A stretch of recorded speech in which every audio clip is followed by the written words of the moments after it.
Rhizome pills ay bago kumain. Pwedeng 30 minutes, pwedeng immediately after taking rhizome pills, pwede na po kayong kumain. Before breakfast, before lunch, before dinner, iniinom yan. At kung malubha ang kondisyon, pwedeng magsimula sa mas mataas na dose ng ating herbal rhizome pills, 20 pills. Before meals, 3 times a day. Kasi po, mahina ang herbal. Kailangan nating ma-consume yung full dose para makaramdam ng immediate at or mas mabilis na ginhawa. Kasi wala po itong synthetic component, no? Ngayon, pag getting better na, pwede na pong i-reduce ang intake ng herbal rhizome pills from 20 pills down to 10 pills na lang kung hindi pa kumpletong natatanggal yung discomfort.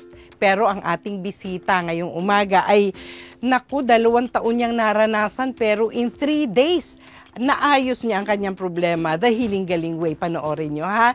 Lourdes at Jen, marami pong salamat sa inyong katanungan. Sana po ay makatulong ang aking payo. I-instashot na ang reseta ni Doktora.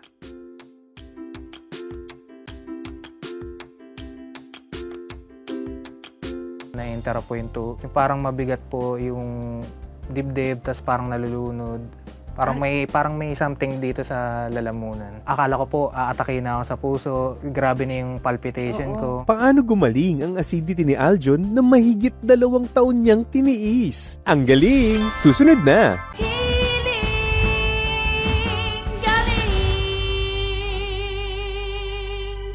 Subaybayan ang Healing Galing sa official website na healinggaling.ph, sa Healing Galing official Facebook page at sa Healing Galing YouTube channel. Mga kapuso, nais po naming ipabatid na hindi po konektado at wala pong partnership ang Healing Galing sa anumang ibang herbal products gaya ng Colon Care Advance, Inner Cure Stone Breaker, Miracle Drops, Herbal Drops, Bitoon Oil, Alingatong Herbal Oil at maging ang Alingatong Herbal Tea na pawang gumagamit po ng Healing Galing videos ng walang pahintulot. Tulad ng Panata sa Bayan dito sa GMA Network, labanan ng fake news, dapat totoo. Pinapayo ni Dr. E ang paggamit ng Healing Galing Guava Soap at iba pang Healing Galing Organic Soaps gaya ng aloe vera, avocado, banana, lemon, at seaweed. Handog ng inang kalikasan. May hatid na kalusugan ang luntiang kalikasan. Yan ang paniniwala sa natural na paraan. Mga produktong organic ang sagot sa karamdaman. Basta't holistic approach ay yung susundan. Sabon man o oil, maging organic orals. Meron ding salt, grains, at liquids na natural. Yan ang Healing Galing products. Iyong laging tandaan, sa natural na paraan ng gamutan, nasa iyo ang healing, nasa iyo ang galing. Healing Galing. Narito ang ilang mga karaniwang sintomas ng acidity condition.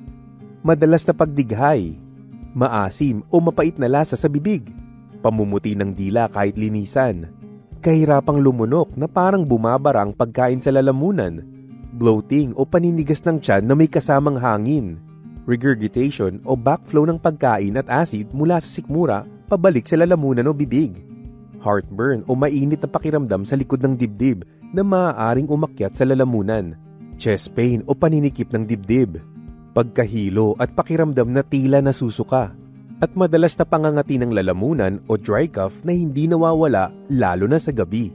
Kung makaranas ng chest pain na may kasama ng kahirapan sa paghinga o pagbigat o pamamanhid ng braso, magpadala na agad sa ospital.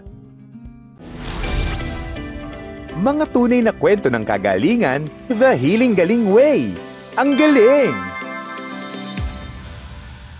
Kasama na po natin dito sa studio si Aljon Librojo at marami tayong matututunan sa kanya kung bakit siya nag-develop ng matinding acidity. Happy healing morning, Aljon. Happy healing morning po, Doc. Gaano kaabala ang isang IT practitioner na katulad mo? Pagpasok mo pa lang sa work, kailangan nakatutok ka kaagad sa screen. Ganon? Yun nga, minsan may times na nakakalimutan mo ng kumain. Ganon? Nagiging talagang practice mo na siya. Tsaka kung walang ibang gagawa at yun lang, ikaw lang ang eksperto doon, Diba? May mga ganun eh. Opo. Ang sinasabi mo, Aljon, ay 2 years kang nag-suffer from stomach acidity. Acidity po.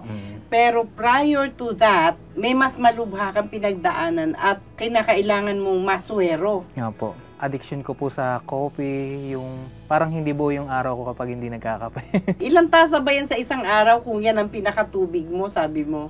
Minsan po, nakakalima po ako yun. Tapos mga 3-in-1 po, yun po. Tapos, naswero ka dahil wala ng tubig, puro kape na. Opo, sobrang dehydrated na po ako. Na-dehydrate na. Kasi, ang kape ay may diuretic Diuretic. properties. Kaya, pampawiwi siya. Opo. Kaso, papalitan mo siya, hindi ng tubig, kundi kape na naman, wiwiwi na naman. Opo. So, halos hindi na po pala nakakainom ng tubig noon, Opo. si Aljon.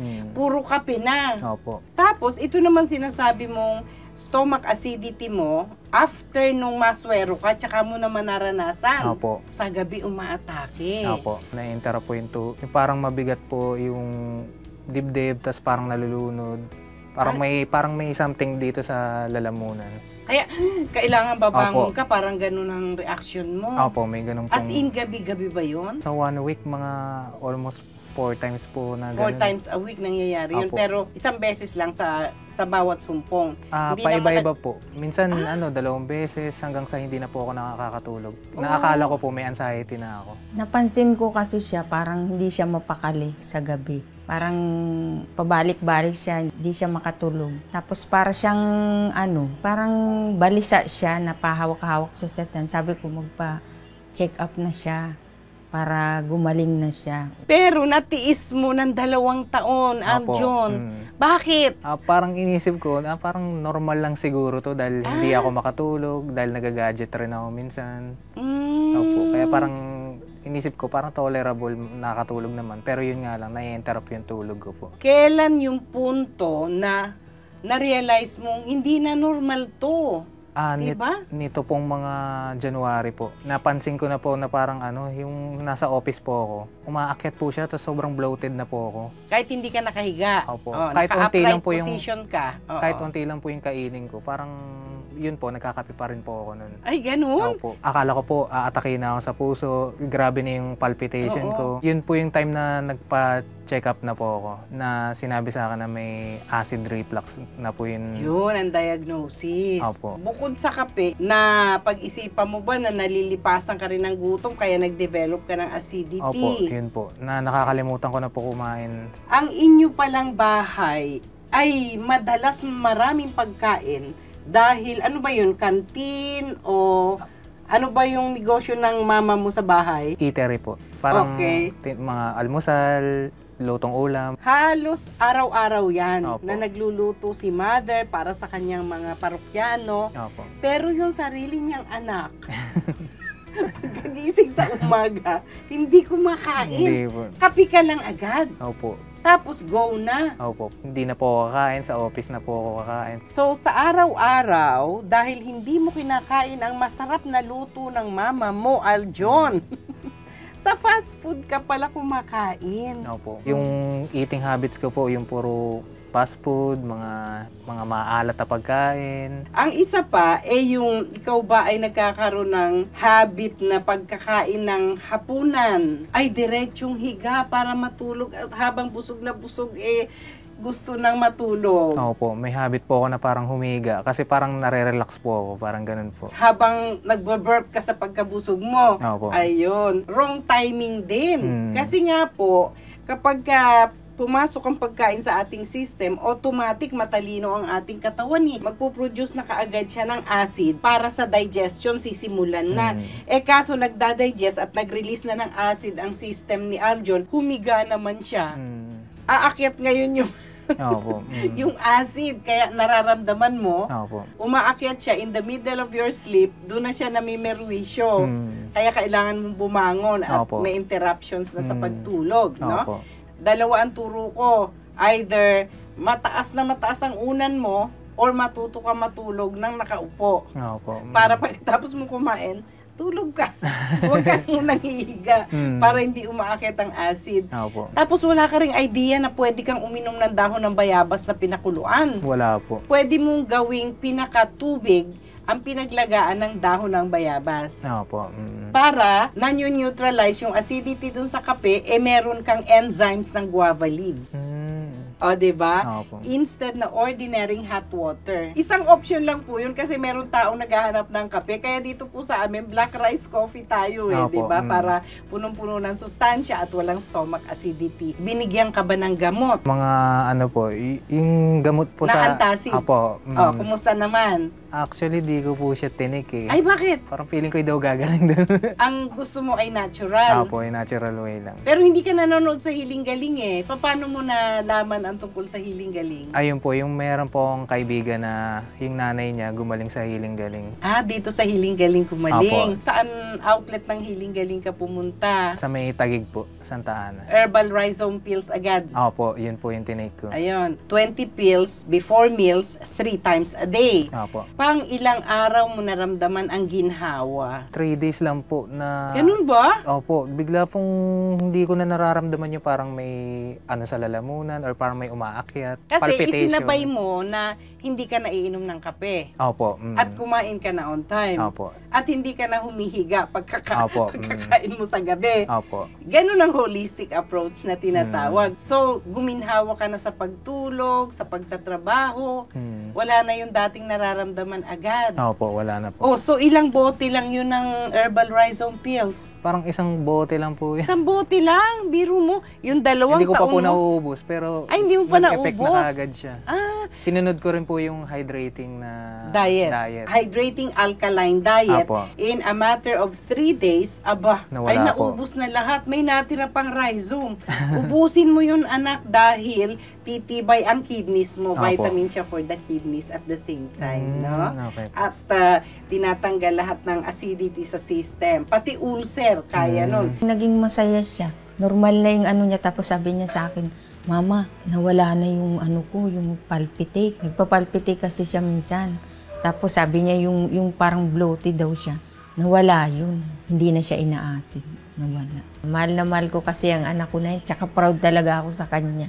Masipag magtrabaho yan kahit pagdating sa bahay. Tinutulungan niya ako sa gawain. Ano ang maipapayo mo sa kanila para hindi maranasan yung yung naging kondisyon mo? Iwasan na yung kape, mag-hydrating diet, tapos alagaan yung sarili po. Maraming salamat, Aljon. Maraming salamat at po, Doc. ang mga young professionals may natutunan sa iyo ngayong Apo. umaga. Thank you very much. Thank you po, Doktora. Sa mga kapuso nating kabataan na masisipag na young professionals, habang bata pa po kayo ay sanayin na ang sarili sa healthy eating habits sa bahay man o sa trabaho, gaya po ng natutunan ni Aljon. Dahil kapag malusog ang ating tiyan, ay masigla ang katawan. At kung may pahabol pa po kayong mga katanungan, ipagpapatuloy po natin ang talakayan tungkol sa acidity at iba pa sa ating e-consulta live online program mamayang alas 9 hanggang alas 11, ngayon din pong umaga sa Hiling Galing official Facebook page at sa Hiling Galing YouTube channel. Muli, ako po ang inyong lingkod sa kalusugan, si Dr. Edinel Calvario, na lagi nagpapaalala, may hatid na kalusugan ang lunti ang kalikasan. Happy healing morning po!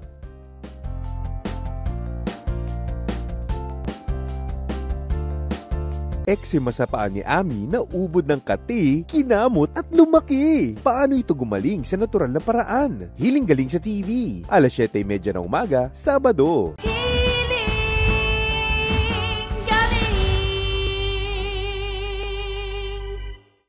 Pinapayo ni Dr. E ang paggamit ng Hiling Galing Guava Soap at iba pang Hiling Galing Organic Soaps, gaya ng aloe vera, avocado, banana, lemon, at seaweed.